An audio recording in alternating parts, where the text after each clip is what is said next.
चंद्रपूर शहर महानगरपालिका निवडणुकीच्या निकालानंतर निर्माण झालेल्या राजकीय परिस्थितीबाबत आमदार किशोर जोरगेवार आणि चिमूर मतदारसंघाचे आमदार कीर्तिकुमार भांगडिया यांनी मुख्यमंत्री देवेंद्र फडणवीस यांची मुंबई येथील वर्षा बंगल्यावर भेट घेऊन सविस्तर चर्चा केली। यावेळी चंद्रपुरातील सद्यस्थितीची सविस्तर माहिती त्यांनी मुख्यमंत्र्यांना दिली।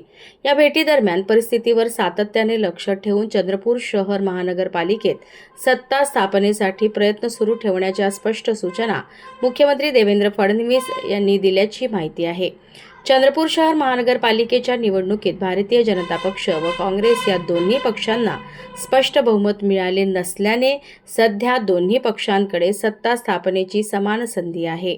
या दिशेने दोन्ही पक्षांकडून हालचाली सुरू असून सत्ता स्थापनेसाठी विविध राजकीय समीकरणे जुळवली जात आहेत।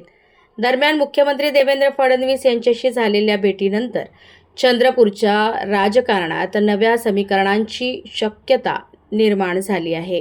चंद्रपूर शहर महानगरपालिकेत भारतीय जनता पक्षालाही सत्ता स्थापनेची पूर्ण संधी असून राज्याच्या सर्वांगीण विकासासह चंद्रपूर शहराच्या विकासाला गती देण्यासाठी महानगरपालिकेत भारतीय जनता पक्षाची सत्ता आणण्याचे प्रयत्न अधिक प्रभावीपणे करण्याच्या स्पष्ट सूचना मुख्यमंत्री फडणवीस यांनी भेटीदरम्यान दिल्या आहेत।